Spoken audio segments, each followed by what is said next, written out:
Welcome to the Novice Builder, where every expert was once a novice. Today I'm reacting to a vinyl siding installation from The Excellent Laborer, one of my favorite builders on YouTube. We're only watching short clips, and I'll break down what matters most, especially how it compares to the Hardie plank siding I installed on my own two-story home. Original video link is in the description. Go support his channel. Let's jump in. The first thing I want to do is go over the tools you'll need. So some basic tools you'll need are 10 snips for cutting the siding, and you'll need a hammer for driving your aluminum nails, and you'll need a tape measure, of course, a chalk line, a pencil for marking, a speed square, and a level. Okay, look how minimal that setup is. 10 snips, chalk line, level. That's about it.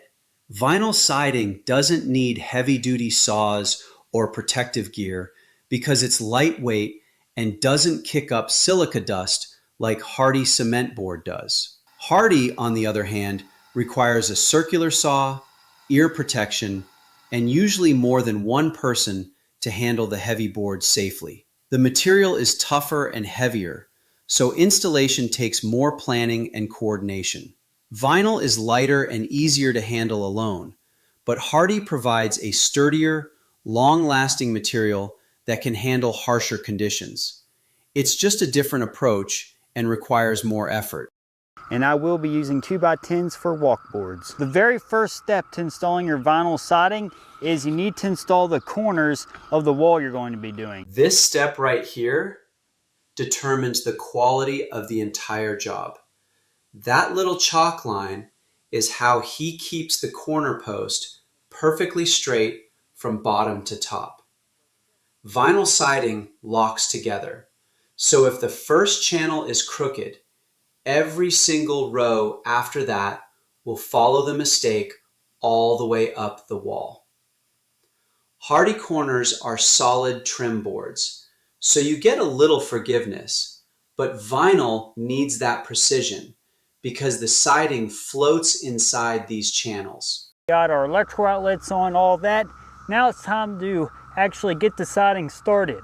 So the first thing we need to do that, we need to install what's called starter strip. This can come either plastic or aluminum. This little strip is the unsung hero of vinyl siding. It's the very first connection between your house and your siding. Everything clips into this like train tracks. He's taking his time to level it because that exact height becomes the reference point for every wallboard. Unlike Hardie, which sits solid and gets nailed tight, vinyl has to be free to slide. So this strip has to be perfectly straight to avoid the siding climbing or dipping. All right, so we got a full piece of siding as our starter piece, and all we got to do is go ahead and hook it into that starter strip. That click sound is what vinyl siding is all about. It snaps and locks into the strip below it. See how he lifts slightly and then pushes down? That keeps the seam tight and smooth so you don't see gaps or waves. With Hardie plank, there's no clicking. You're measuring reveal spacing on every single piece manually. And if you're off on one, you feel it 7 rows later. Make sure you space them about every 16 inches on center. These are the nails that we use. They're just 1.25" roofing nails, and they're aluminum so they don't rust. Right here, this is the most misunderstood part of vinyl siding. Notice the nail is not slammed tight to the siding. He leaves a little wiggle room under the head. That's because vinyl expands and contracts a lot with temperature changes. If you nail it tight, it has nowhere to go. And that's when you see homes with buckled and warped siding in the summer. Hardie is the opposite.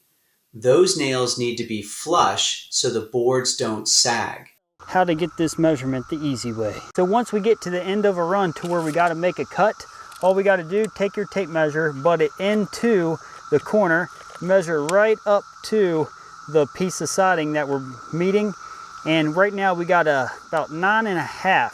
So from that 9.5, we need to allow a quarter for expansion in here. So let's say 9.25, because we got to take off the 1/4 inch and then add 1 inch to that, and that's going to be your length. So we're going to have 10.25 as our length because we want 1 inch overlap onto this other piece of siding. Let's go get it cut. This cut is clean and straightforward. Vinyl is light and easy to cut with snips. Hardie is much denser, requiring power tools and careful handling to avoid dust and rough edges.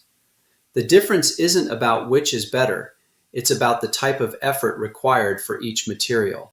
You'll see you leave about a 1/4 inch gap from the window and the siding.